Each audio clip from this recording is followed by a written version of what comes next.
Assalamualaikum warahmatullahi wabarakatuh. Pemirsa, senang sekali saya Nova Arianti dapat kembali menjumpai Anda dalam program Ruang Sehat, ruang seputar informasi kesehatan. Pemirsa, selama pandemi COVID-19 berlangsung, mungkin ada banyak ibu hamil yang menjadi khawatir atau bingung bagaimana memeriksakan kehamilan dan nanti pas mau melahirkan. Antara takut ketularan virus corona, tapi juga ingin tahu perkembangan janin dan kondisi kehamilannya. Mengingat ibu hamil sangat beresiko dapat terpapar COVID-19. Lantas, bagaimana cara pencegahan dan penanganan COVID-19 di masa kehamilan? Untuk membahas hal ini, saya sudah terhubung dengan narasumber kita. Ada Dr. Syarifuddin Basri, SPOG Konsultan, selaku dokter kandungan di RSUD Haji Badarudin Qasim. Halo Dr. Syarif. Halo, Assalamualaikum Mbak Sali, salam sehat ya. Iya dok, gimana kabarnya dok?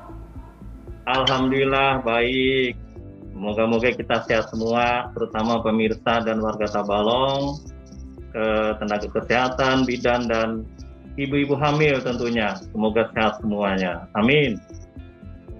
Baik, langsung saja Dr. Syarif, benarkah ibu hamil ini sangat beresiko dapat terpapar virus COVID-19 dok? Bukan hanya ibu hamil ya, artinya semua kita yang tidak hamil pun, laki-laki perempuan. Saya buka masker ya, karena saya juga di dalam ruangan sendiri.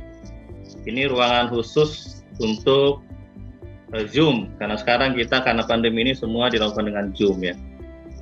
Jadi resiko pada ibu hamil, kenapa lebih beresiko? Karena ada bayi. Terutama ibu-ibu yang hamil muda, itu risikonya lebih besar. Kalau hamilnya lebih dari 34 minggu, kita bisa melakukan tindakan cepat, agresif. Misalnya kalau pasien datang dengan saturasi bagus, pernapasan bagus, saturasi lebih dari 95, itu kita langsung tindakan terminasi.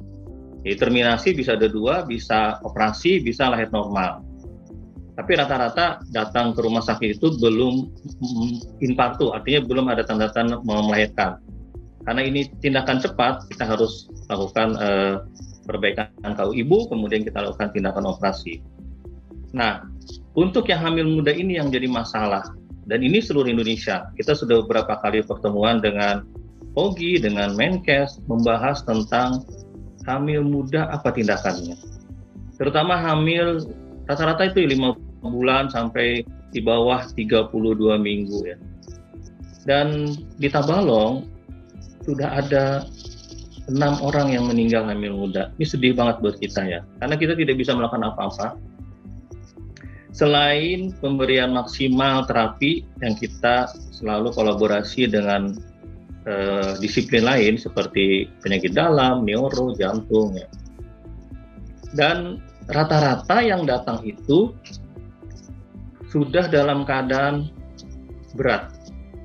Saturasi di bawah 93, kemudian pernapasan lebih dari 24.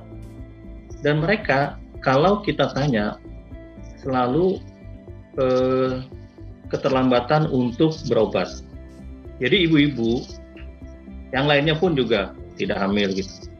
Kalau sudah tak ada tanda-tanda bahwa ini flu, tanda-tanda flu aja, batuk, demam, pilek, riang, badan merasa nggak enak, tulang-tulang, kemudian ada juga diare ya. Malah sekarang ada yang keluar bintik-bintik merah di badan, itu jenis kapha dari India. Itu segeralah hubungi nakes. Jangan menunda sehari, 2 hari, 3 hari, apalagi 7 hari. Sehingga apa? Keterlambat ini yang sangat berbahaya. Jadi kalau terutama ibu hamil ya, kalau sekarang kita bicara ibu hamil, kalau ada tanda segitu, tolonglah keluarga atau suami hubungi nakes supaya dapat pertolongan. Kemudian nakes tahu langkah-langkah apa yang dilakukannya. Karena kalau sudah datang terlambat ke rumah sakit, itu kita akan berat melakukan tindakan. Jadi harapan saya, ibu hamil dengan bergejala, hari itu bergejala langsung hubungi nakes supaya lebih cepat, lebih bagus diberikan terapi yang harus diberikan sesuai dengan protokol COVID. Itu, Mbak. Artinya apabila ibu hamil ini infeksi COVID-19, terpapar COVID-19 itu mempengaruhi janin, Dok ya? Sangat mempengaruhi. Kenapa? Karena kalau dia tambah berat ya, ibu tambah sesak, sehingga oksigenasi ke bayi itu akan kurang. Rata-rata itu bayi akan gawat janin, kemudian meninggal. Kalau sudah berat, ibunya ya itu meninggal. Sudah berat itu. Jadi akhirnya kita nggak bisa melakukan apa-apa lagi. Jadi itulah kenapa janin lebih dulu, karena dia kekurangan oksigen dari ibu. Ibunya kekurangan oksigen, apalagi penyaluran ke bayi ya, akan tambah berat juga. Oke. Adakah, Dok, cara pencegahan nih agar ibu hamil dan janin tidak terpapar virus COVID-19? Pencegahannya sama saja yang dianjurkan oleh pemerintah ya. Artinya saat ini kita harus betul-betul mengikuti protokol dari pemerintah, yaitu yang 5M tambah 1M ya, yaitu vaksin ya. Nah, menjaga jarak, kemudian mencuci tangan, masker ya, kemudian menghindari kerumunan, membatasi mobilisasi, kemudian satu lagi yang di launching tanggal 19 tadi adalah vaksin. Dan sekarang dianjurkan semua kita memakai masker itu 2 lapis. Jadi 1 lapis masker medis ya, yang kayak gini, kemudian 1 laginya masker kain di luar ya.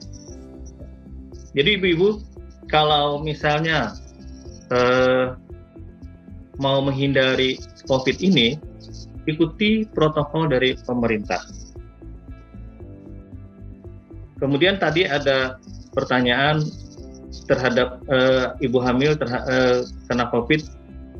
Sebenarnya dampaknya terhadap ibu, terhadap janin, dan terhadap keluarga juga, saya lupa ya.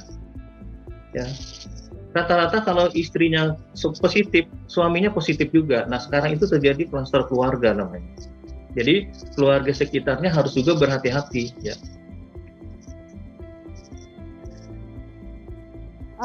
Dok, pada masa pandemi ini dalam pemeriksaan kandungan ada yang dilakukan kok, Dok, prosedurnya, Dok? Misalkan ingin memeriksakan kandungannya. Kalau prosedurnya khusus tidak ada ya. Jadi kalau mau ke rumah sakit silahkan. Rumah sakit itu aman kok ya. Jangan menganggap bahwa rumah sakit itu tidak aman. Enggak, aman aja rumah sakit itu. Karena itu apa? Kami tiap hari ke rumah sakit. Alhamdulillah sehat, tapi yang harus diingat adalah prokes, protokol kesehatan yang ketat.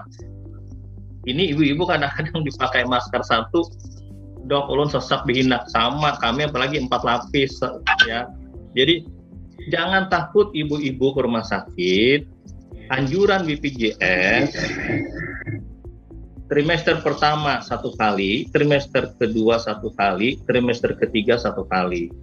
Ditambah 1 kali kalau dia mengalami perdarahan. Itu gratis dari BPJS. Kecuali dia ada keluhan lain yang mendesak dia harus ke rumah sakit, silahkan. Jadi jangan takut ke rumah sakit aman. Ya. Saya katakan di sini aman, artinya ikuti protokol dan jangan bawa anak-anak, itu aja. Artinya dalam pemeriksaan kandungan ini tidak perlu dilakukan tes terlebih dulu ya, Dok? Enggak, kalau di poli tidak perlu. Kalau di UGD dia datang baru kita swab antigen. Tapi kalau di IGD tidak, karena makanya itu di IGD itu kami kenapa memakai 4-5 lapis karena tidak tersaring. Kita tidak tahu yang mana yang COVID dan tidak. Tapi kami kan harus melayani semua. Sehingga kami mempunyai batasan-batasan, kami pasang dengan plastik, kemudian ibu itu masuk sendiri. Tidak. Kalau dulu kan dengan suami ya, sekarang tidak. Kami menghindari kerumunan di dalam karena ruangan kami juga kecil kan. Sehingga kami batasi masuk sendiri, kemudian nanti kalau ada masalah terhadap kehamilannya baru kami panggil suaminya. Jadi prosedurnya begitu supaya kami di dalam juga aman dan semua pintu kami buka supaya sirkulasi udara jalan. Gitu Mas Ray. Dalam pemeriksaan kandungan ini apakah USG atau bagaimana dok yang dilakukan? Oh iya, kalau setiap ibu hamil, kalau ke rumah sakit wajib kita USG, kita mengetahui umur kehamilan, taksiran persalinan. Karena apa? Karena ibu-ibu hamil kita ini 99%, 99% loh, bukan 95. Rata-rata tidak tahu kapan men terakhir. Jadi hamil muda itu wajib sebenarnya, wajib untuk kontrol. BPJS sudah menggratiskan, tapi kadang-kadang ada yang datang sudah hamil 5 bulan, 6 bulan, nggak tahu kalau hamil. Nah ini kan kasihan bayi tidak mendapat suplai vitamin yang seharusnya dia dapat. Ya. Kalau USG itu wajib dilakukan di tempat rumah sakit umum. Dok, perlu dilakukan USG? Ya, USG itu kita lakukan pada trimester pertama 1 kali, sampai hampir 12 minggu, kemudian trimester kedua itu 1 kali, trimester ketiga 1 kali. Dan 1 kali itu gratis dari BPJS apabila pasien perdarahan. Jadi itu sebenarnya selama kehamilan 1 bulan dia dapat jatah 4 kali, ya. 1 kali gratis. Baik, dok, kita akan melanjutkan perbincangan kita, namun perlu jeda sejenak, dok. Siap. Baik pemirsa, pastikan Anda jangan kemana-mana, tetap di Ruang Sehat, ruang seputar informasi kesehatan.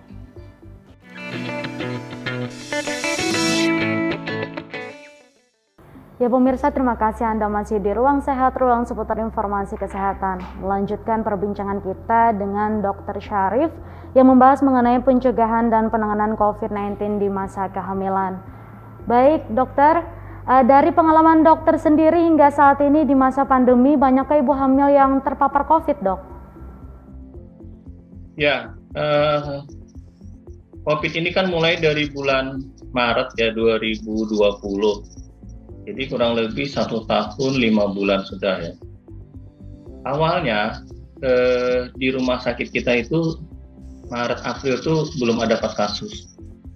Nah, mulai Juni, Juli, Agustus sampai sekarang, puncaknya adalah bulan Agustus ini. Agustus belum habis, ini sudah pasiennya dari tanggal 1 sampai sekarang itu 23. Dan rata-rata sangat berat, mengakibatkan kematian. Kalau dulu-dulu tidak.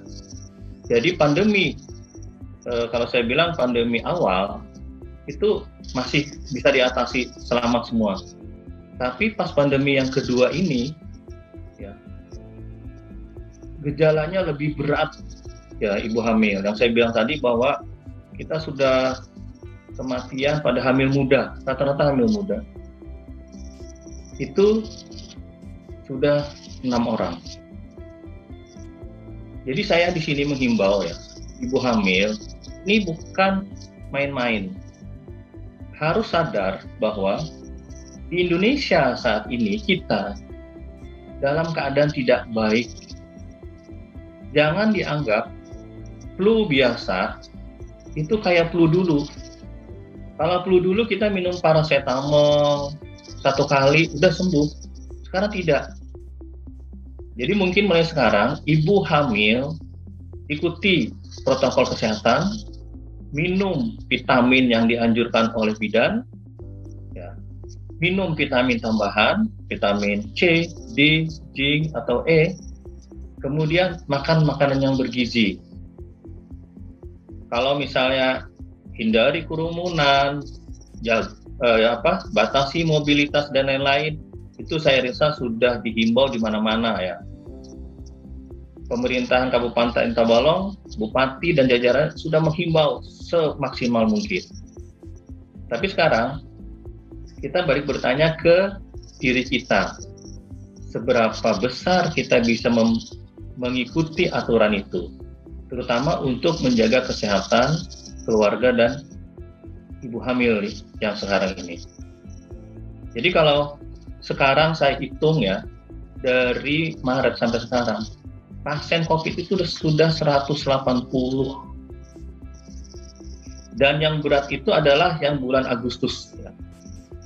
Yang se-Indonesia sudah dengar di mana-mana oksigen kehabisan ya. Karena memakai volume oksigen itu sampai 15 ya. Biasanya kita normal-normal itu paling 2, 5. Ini 15, bayangkan aja satu tabung 1 jam. Kalau 24 jam, 24 tabung. Itu bidan yang jaga di pemantauan harus mengganti baju hazmatnya 12 kali atau 24 kali ya. Jadi satu shift dia kan 8 jam. Dia harus mengganti, masuk, keluar, buang. Itu 8 jam satu orang bidan untuk mengganti oksigen yang berat gitu. Beban berat bidan di rumah sakit itu. Karena kita tidak punya sentral oksigen. Nah, jadi dia harus menggotong oksigen ke dalam, lalu mengganti. Itu bukan pekerjaan mudah. Dalam keadaan dia harus pakai baju hazmat. APD level 3. Kita, kalau saya operasi itu kurang lebih 1 jam aja sudah susah nafas. Dia dalam beberapa jam di sana. Apalagi kalau dia nolong persalinan di dalam ruang isolasi, menunggu kapan ini lahir. Jadi harap dimaklumi, saya mohon maaf pada kesempatan ini kepada warga Tabalong yang merasa pelayanan di kebidanan terutama isolasi COVID masih kurang. Ya memang karena kami tenaga juga kurang gitu kan. Dia harus jaga sendiri dan nggak gampang untuk memakai baju kita, pakai masker aja kan susah bernapas. Jadi itu bahwa tenaga kesehatan bidan itu adalah garda terakhir. Garda terdepannya adalah masyarakat. Masyarakat harus betul-betul mematuhi anjuran pemerintah. Itu Mbak. Dok, misalkan ada ibu hamil yang terpapar COVID, lalu bagaimana cara penanganannya? Apa yang harus dilakukan oleh ibu hamil tersebut, Dok? Pertama gini, ibu hamil kena COVID. Artinya dia di rumah sudah bergejala. Dia harus mengenali gejala itu. Tadi saya bilang, kalau sekarang ibu hamil kena flu, jangan itu dianggap flu biasa. Segera hubungi nakes. Jadi ibu hamil perlu nomor WA kontak bidan nakes yang dia kenal. Insya Allah para bidan kita di Tabalong ini baik-baik semua, akan merespon semua itu. Itu pertama secepatnya. Jangan menunda sehari, 2 hari, 3 hari, apalagi seminggu. Ini sudah berat. Dan jangan takut. Kalau ini diobati, karena ini kan virus harus dilawan dengan daya tahan tubuh kita. Kalau ini cepat diobati, dikasih suplai vitamin, diisolasi, makan yang bergizi, insya Allah akan baik. Tetapi kalau dia sudah ke rumah sakit, kena COVID, nah di rumah sakit itu ada protokolnya. Dia akan masuk ruang isolasi. Jadi di rumah sakit itu ada ruang transit, ruang connect, kemudian ruang isolasi. Kalau dia sudah kiriman dari desa swab antigen positif, dia langsung masuk isolasi. Kalau dia belum infartu, hamilnya lebih dari 34 minggu, kondisinya baik, saturasinya lebih dari 95, dan RR-nya lebih dari 24. Kita lakukan pematangan paru sambil kita awasi dan kita rawat bersama dengan dokter penyakit dalam atau dokter yang dia punya komorbid. Misalnya dia sakit jantung, diabetes, atau misalnya dia pasca stroke, itu kita konsulkan bersama dan kita rawat bersama di sana. Jadi di situ multidisiplin ilmu. Nah, kalau sudah yakin kita kondisi ini baik, kita langsung tindakan terminasi. Yang saya bilang tadi, bisa operasi, bisa normal. Tapi rata-rata kalau kami gerak cepat menyelamatkan ibu dan bayinya adalah operasi. Nah, kemudian kalau dia datang dengan swab antigen positif, pembukaan lengkap, ada beberapa kasus kita lahirkan di ruang transit. Setelah itu, setelah semua selesai pekerjaan, bayinya diswab oleh dokter anak. Jadi dokter anak sekarang kita punya 3 ya. 1 konsultan, Dr. Leni konsultan baru lulus dari UI, Dr. Rahma, kemudian Dr. Reno. Sebenarnya penanganan kita sudah berusaha nih. ibu hamil selamat, bayi selamat. Nah, sayangnya NICU kita belum lengkap alatnya, NICU bayi ya. Tapi kata Pak Sekda dan Direktur, tahun ini mudah-mudahan dilengkapi seperti CPAP, infant warmer, kemudian saturasi oksigen, ya, kemudian ventilator bayi, supaya bayi-bayi yang beratnya kurang dari 2 kilo yang prematur bisa tertolong nyawanya. Karena dengan bantuan itulah kita bisa memaksimalkan untuk penolong bayi. Nah, sekarang tuh kita nggak bisa lagi berpikir kita rujuk ke rumah sakit ini, karena rumah sakit sana juga penuh semua, dan mereka rata-rata menolak. Jadi kita harus berusaha di sini sendiri. Jadi himbau saya kepada ibu-ibu, jangan sampai berat baru datang ke rumah sakit, atau jangan sampai berat menghubungi nakes. Hari itu ada gejala, himbauan saya, hari itu harus menghubungi nakes. Nakes nanti akan melakukan konseling, isoma apa di rumah, keluarga. Karena itu yang terjadi adalah klaster keluarga. Istri kena, suami kena, anak-anak kena, serumah kena. Dan ini berat ya. Dan ini kalau tidak diputus rantainya, menyebar secara masif kemana-mana. Jadi himbauan kami, mari kita bersama-sama, tokoh masyarakat, ya, dan semua yang terkait dari level atas level bawah bergandengan tangan lah, saling asih asah asuh, perhatikan terhadap lingkungan, aware sedikit terhadap lingkungan, karena ini bukan penyakit biasa. Musuh kita tidak terlihat, tapi langsung menyerang kita. Itu Pak. Hamil ini apabila terpapar COVID-19 melakukan isolasi mandiri di rumah, Dok? Kriterianya ada ya, kriteria ringan, sedang, berat. Jadi kalau dia masuk kriteria ringan atau OTG, dia isolasi mandiri di rumah. Ya. Itu nanti akan diberikan vitamin ya sesuai dengan protokol dari Kemenkes, kemudian diawasi terus oleh petugas kesehatan. Oleh sebab itu saya bilang tadi, ibu hamil wajib punya nomor WA bidan untuk komunikasi. Karena jangan sampai dia bidan ya si pasien ini sudah tahu dia kena COVID, keluyuran ke sana kemari. Ini kan membawa penularan yang masif ya. Jadi biasanya puskesmas itu sudah ada timnya. Kecamatan juga sudah ada tim gugusnya. Nah, diharapkan kemarin saya bicara dengan Pak Sekda dan Pak Kepala Dinas, kecamatan itu atau RT RW bergeraklah punya rumah-rumah atau bangunan yang tidak dipakai untuk ruang isolasi. Jadi masyarakat saling membantu bahu-membahu ya untuk mengatasi ini. Misalnya ada yang terisolasi, ya mereka gotong royong lah masak. Kita lihat kan di TV begitu semua ya. Jadi masyarakat kita harus digerakkan untuk ini supaya semua bergerak ya. Pemerintah dari Bupati, Sekda sudah menghimbau ini, tinggal level bawah yang bergerak. Lantas bagaimana prosedur misalkan akan melakukan persalinan, Dok? Ada prosedur tertentukah yang dilakukan atau bagaimana? Sebenarnya untuk prosedur persalinan memang ada batasan ya. Kalau misalnya dia dengan antigen positif, karena kita kan PCR-nya kan pasien yang melahirkan ini kan datang kadang-kadang sore, malam, tengah malam, kita nggak tahu ya. Swab PCR itu periksanya pagi, ya. Tapi sekarang oleh Kemenkes, kalau swab antigen positif itu sudah bisa dikatakan COVID, dan betul 100% swab antigen ini ibu hamil terutama ya positif, pas diperiksa PCR-nya juga positif. Nah, kalau sudah swab antigen positif, langsung kita larikan ke ruang isolasi untuk diobservasi persalinannya. Kalau bisa normal dalam perjalanannya, kita normalkan.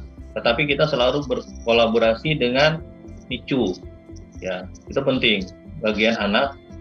Kemudian kalau dia swab antigen negatif, kemudian tidak ada tanda-tanda klinis COVID, kita lahirkan di Ponek. Dan kalau dia operasi itu di kamar OK atas. Kalau yang diisolasi, kalau operasi di OK di bawah. Tetapi kalau swab antigen negatif, klinis ke arah COVID, misalnya ada demam, batuk, meriang, sakit tulang, ya, kemudian ada diare. Salah satunya itu membuktikan bahwa dia bergejala COVID. Nah, itu masuk ke ruang isolasi. Kita akan lakukan fototorak juga untuk mengkonfirmasi. Karena gambarannya fototorak itu khas pada COVID. Nah, yaitu adanya gambaran pneumonia bilateral di bagian bawah paru kita. Itu khas sekali ya. Kalau sudah itu, swab PCR menunggu tindakan selesai. Jadi, yang pertama kita lakukan adalah menentukan pasien ini COVID bukan. Dan alhamdulillah bidan kita sudah terampil semua. Ya, bidan dari desa udah tahu dia. Karena beberapa kali bidan ini kalau ada seminar Zoom gratis, saya suruh ikut semua, mendengarkan paparan. Kadang-kadang ikut ribuan se-Indonesia. Itulah mereka menimba ilmu ya. Udah tahu. Jadi kalau misalnya komunikasi dengan bidan itu sekarang sudah lancar dengan rumah sakit. Karena mereka sudah langsung menghubungi, kalau mereka mau merujuk pasien, mereka langsung menghubungi bidan di Ponek, di rumah sakit, dan Ponek sudah merespon, lapor ke kami, dok, pasien swab antigen ini, mereka sudah tahu, kami masukkan ke isolasi. Jadi mereka sudah tahu, dan tidak ada lagi, kalau pada awal-awal pandemi itu masih bingung gitu kan. Sekarang sudah jelas protokolnya, pasien ini di sini, pasien ini di sini, itu sudah jelas. Kenapa? Karena beberapa kali di lapangan mereka menemukan kendala, tapi dari kendala itu mereka belajar sehingga semua sekarang sudah lancar. Nah, sekarang masalahnya apa? Masalahnya adalah kalau mereka menolong persalinan itu di Ponek dengan swab antigen negatif, itu kan yang diswab ibunya saja, bapaknya kan nggak diswab. Nah, itu menjadi kendala bagi kami di lapangan. Makanya oleh sebab itu bidan saya bilang, kalau kalian menolong di Ponek, pakai APD level 2, perketat prokes. Suaminya silahkan menunggu tapi agak jauh, kecuali dia mau diswab. Karena kita terus terang, bidan saya bilang, kita ini punya musuhnya adalah virus. Sebelum kalian perang, persenjatai dulu diri kita. Kalau kita nggak punya senjata, musuh enak sekali menyerang kita. Nah, itu utamanya. Jadi, nakes sebelum menolong, persenjatai diri kita dulu, yaitu dengan APD, ya, kemudian prokes, kemudian kalau bisa keluarganya kita swab. Itu kenapa sampai sekarang belum bisa kami melakukan swab terhadap suami terutama. Mudah-mudahan nanti dengan adanya himbauan ini, Dinas Kesehatan punya program lah bagaimana caranya melindungi tenaga kesehatan kita dari paparan ini, ya. Karena gini, istrinya diswab, suaminya enggak. Tapi kalau misalnya jelas istrinya swab antigen positif, kan larinya di isolasi. Di isolasi kan suami nggak bisa masuk, ya kan? Kemudian yang menolong juga APD-nya level 3 sudah lengkap. Yang di Ponek, suaminya bisa menemani. Nah, itu. Bagaimana apabila ibu yang baru melahirkan terpapar COVID-19, dok? Bolehkah ibu tersebut memberikan ASI bagi bayinya? Berpengaruhkah ASI tersebut, dok? ASI tidak dilarang. Jadi malah lebih bagus diberikan ASI, tetapi ibu harus pakai masker ketat ya, jadi masker berlapis. ASI itu adalah meningkatkan antibodi bayi. Sampai sekarang setiap ibu yang swab antigennya positif langsung diswab oleh dokter anak, itu tidak ada yang positif. Karena memang virus ini tidak bisa menembus barrier plasenta dari bayi, sehingga dia aman. Harusnya kita lakukan stop 7 hari setelah umur bayi. Nah, ini tidak pernah dilakukan. Karena misalnya dia lahir hari ini, besok pulang. Bayinya masih di NICU, tapi ibunya kan diisolasi, dirawat. Nah, ini juga kendala bagi kami di rumah sakit. Mungkin bisa perhatian dari pemerintah Kabupaten Tabalong. Harusnya kan kalau misalnya dia tidak bergejala OTG, dia isolasi mandiri, kemudian pulang ke rumah, isolasi lagi di sana. Kami selalu meminta tanda tangan kalau dia APS, ya. Tanda tangan dari kecamatan, puskesmas, untuk mengawasi. Jadi kalau tidak ada tanda tangan, tidak akan kami pulangkan, supaya betul-betul diawasi pas dia pulang dengan swab dengan COVID, ya. Nah, kendalanya adalah kalau dia bergejala dan harus dirawat APS, itu kendala juga bagi kami. Sehingga saya pikir ini harus tim gugus yang menyelesaikan. Jadi kami di rumah sakit hanya merawat. Untuk urusan dia pulang ke desa itu urusan dari tim gugus. Jadi kalau misalnya saat ini kendalanya di lapangan, kami tidak bisa menjawab, karena itu urusan tim gugus. Baik, kita akan melanjutkan perbincangan kita lagi, Dok, namun jeda sejenak. Baik pemirsa, jangan kemana-mana, tetap di Ruang Sehat, ruang seputar informasi kesehatan.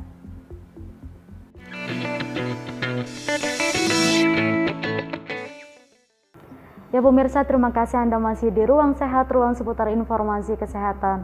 Melanjutkan perbincangan kita dengan Dr. Syarif mengenai pencegahan dan penanganan COVID-19 di masa kehamilan. Baik, Dr. Syarif, salah satu ikhtiar kita bersama yakni kan melakukan vaksinasi COVID-19. Lantas, bolehkah ibu hamil ini divaksin, Dok? Ya, pemerintah tanggal 19 Agustus kemarin sudah mendeklarasikan bahwa ibu hamil aman divaksin. Tapi ada syaratnya. Syaratnya adalah umur kehamilan lebih dari 12 minggu dan di bawah 34 minggu. Jadi 2 kali. Saat ini vaksin dengan Sinovac, kan. Nah, tentunya saya yakin Dinas Kesehatan dan jajarannya sampai ke puskesmas sudah punya data komplit ibu hamil mana yang wajib divaksin. Jadi saya himbau kepada ibu hamil pada saat ini yang bergabung dan yang belum bergabung, kemudian bidan-bidan melakukan suatu gerakan untuk supaya ibu hamil itu betul-betul merasa aman untuk divaksin. Jelaskan secara rinci. Dan kita awasi setelah divaksin. Ya. Karena apa? Selain kita berikhtiar dengan 5M, terus ditambah dengan vaksin, kalaupun kena akan ringan. Itu menurut penelitian, sehingga kenapa sekarang pemerintah berani Kemenkes, POGI, IBI sudah mendeklarasikan bahwa ibu hamil aman divaksin. Ya, jadi itu himbauan kita nanti di Tabalong. Mudah-mudahan semua ibu hamil nanti mengerti dan aman untuk divaksin.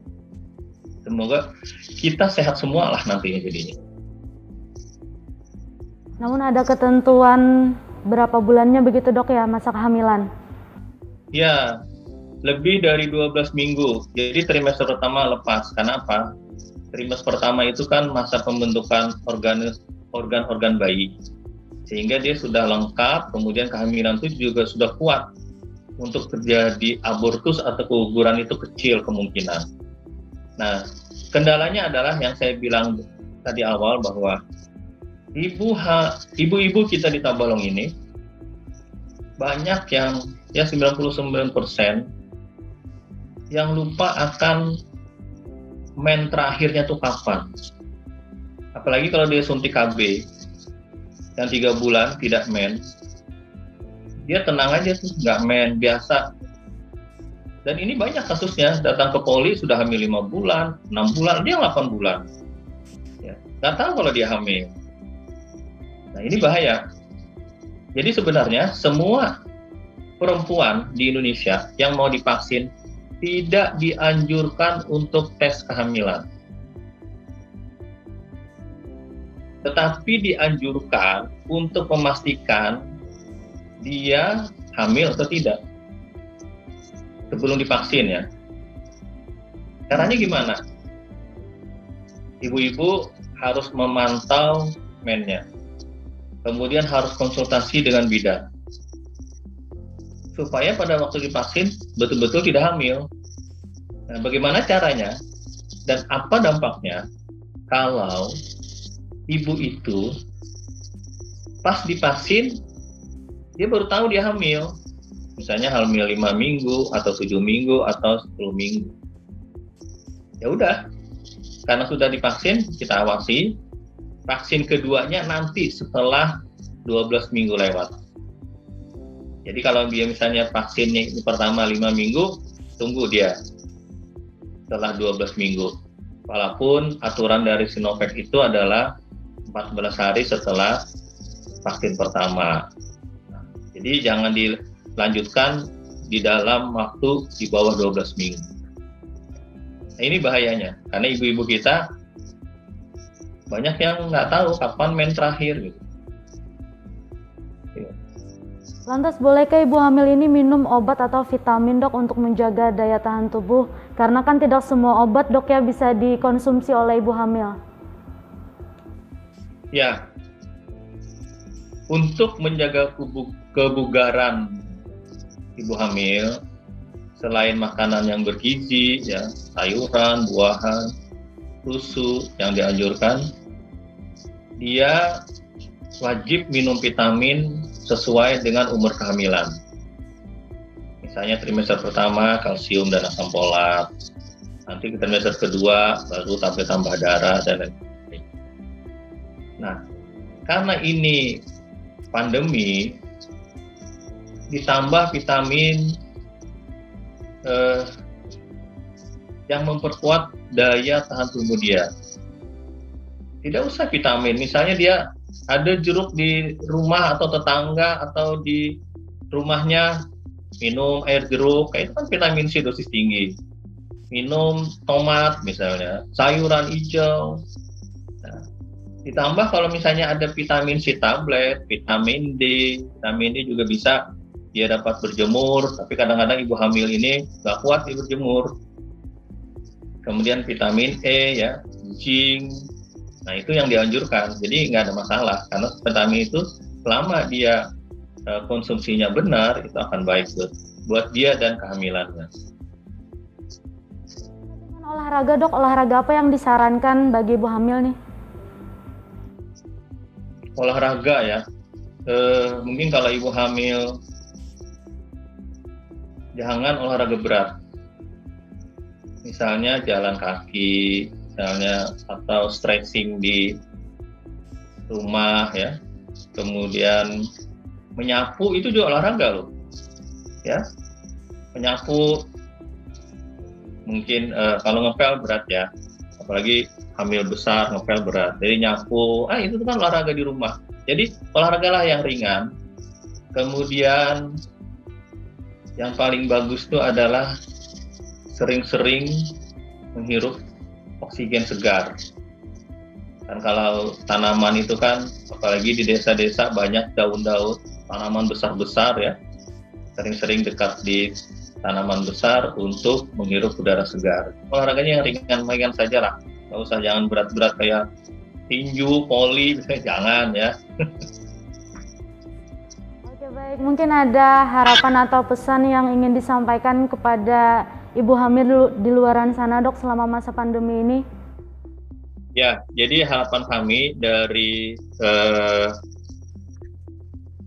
jajaran rumah sakit ya, pertama adalah jaga kesehatan ibu dan bayinya. jaga diri kita dulu. Kemudian bantu suami menjaga juga istri ini. Yang prokes tadi tolong diperketat. Untuk sementara mungkin kalau ada ke pasar, kawinan, tunda dulu lah ya. Karena berat kita kalau sudah menemukan ibu hamil dengan COVID, rasanya gimana gitu di rumah sakit. Kemudian minum vitamin yang dianjurkan oleh tenaga kesehatan. Cek ke rumah sakit Badarudin Tanjung. Yang takut rumah sakit Badarudin Tanjung tuh tidak akan asal mengkofitkan orang ya. Prosedurnya berat ya. Dan asal ke rumah sakit itu pakai prokes. Jangan bawa anak kecil ya. Sering saya lihat ke rumah sakit bawa anak kecil gitu. Nah, anak kecil ini kan kalau dia kena COVID, dia nggak bergejala. Nanti dia bawa ke rumah ke neneknya, ke ibunya, nah semua kena gitu.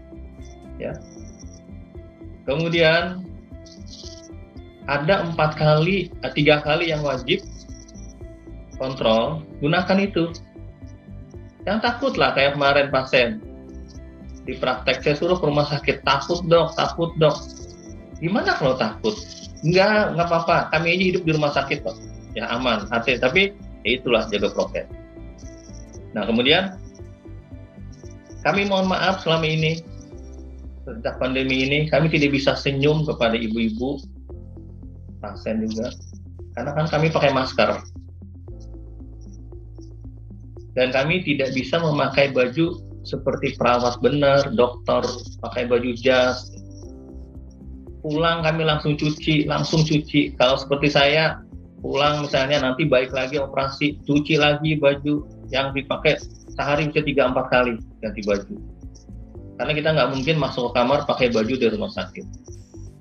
Jadi ibu-ibu juga kalau pulang dari rumah sakit segera lepas semua, cuci semua, mandi. Ya, terutama mandi itu yang ya sekarang kita tuh mandi bisa sehari ke 3-4 kali kali ya. Nah, himbauan saya kepada ibu hamil sering komunikasi dengan tenaga kesehatan. Jangan kalau cuma sudah sakit berat baru menghubungi ya.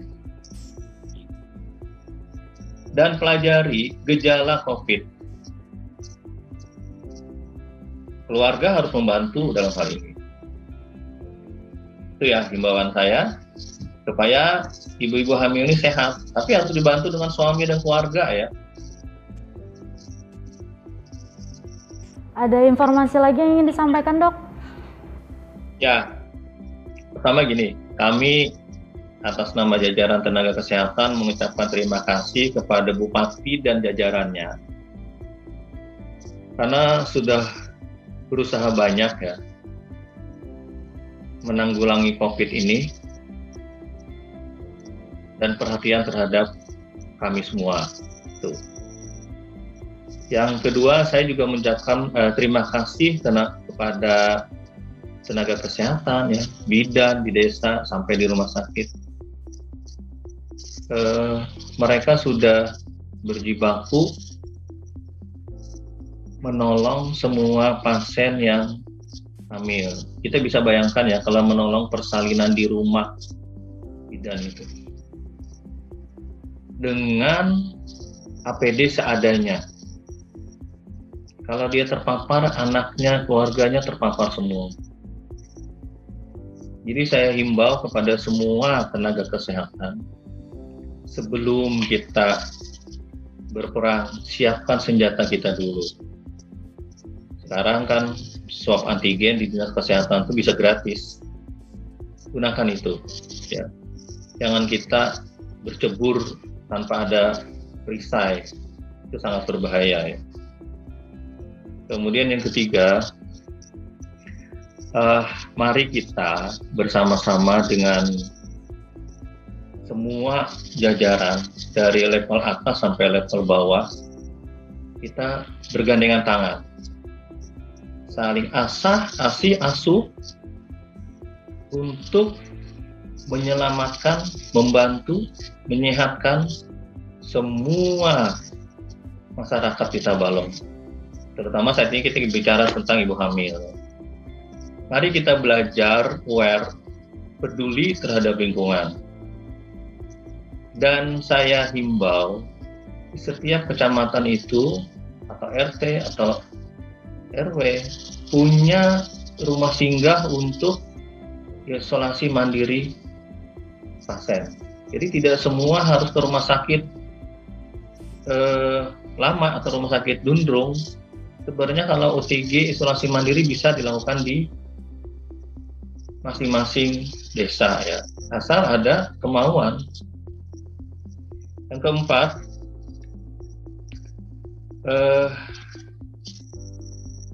nakes atau bidan ini adalah garda terakhir. Garda terdepan adalah masyarakat.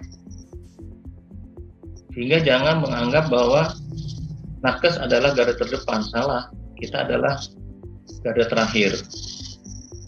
Karena dengan kebersamaan dan merubah perilaku kita, insya Allah pandemi ini akan bisa kita atasi.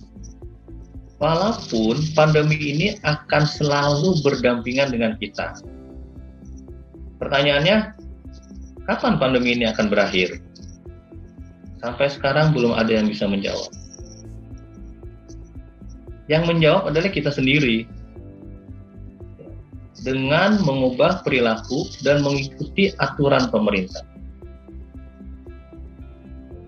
Dengan kita mengubah perilaku dan mengikuti peraturan pemerintah, paling tidak kita sudah membatasi diri kita untuk tidak terserang kena pandemi ini.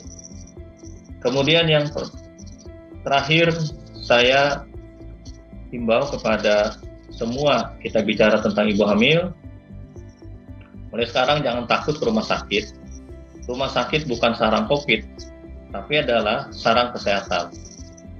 Ke rumah sakitlah, ya jangan takut kami meng-COVID-kan pasien, tidak ada itu. Jadi jangan jangan mengikuti berita hoax, nanti di-COVID-kan. Tidak. Prosedur meng-COVID-kan pasien itu jelas ada, ya, tidak sembarangan. Dan kita bisa dituntut oleh hukum kalau kita melakukan kecurangan ini. Jadi tidak ada. Karena misalnya ambisi supaya dapat duit, nggak ada. Kami nggak ada dapat duit itu. Jadi itu kami himbau supaya kontrollah ke rumah sakit ibu hamil. Jangan takut, kita sekarang itu sehat-sehat saja, tetapi tetap ikuti prokes. Mungkin itu Mbak Shirley yang saya bisa sampaikan. Mudah-mudahan kita Tabalong ini cepat berlalu pandeminya dan kita sehat-sehat semua. Terima kasih. Baik. Terima kasih Dr. Syarif atas informasi yang diberikan, dan selamat untuk Dr. Syarif yang sudah dilantik menjadi dokter ahli utama di Tabalong, Dok. Oh iya, terima kasih banyak. Saya ucapkan terima kasih kepada Bupati dan jajarannya, juga kepada BKD. Ini rekor ya, baru pertama kali kita, mudah-mudahan diikuti yang lain lah. Baik. Sekali lagi terima kasih Dr. Syarif atas informasinya. Terima kasih, mudah-mudahan sehat semua. Amin. Sehat selalu juga, Dok. Ya, terima kasih. Waalaikumsalam. Baik. Ya pemirsa, sekian Ruang Sehat episode kali ini. Semoga informasi yang didapat bisa bermanfaat bagi kita semua. Saya Nova Arianti mewakili kru yang bertugas pamit undur diri. Wassalamualaikum warahmatullahi wabarakatuh.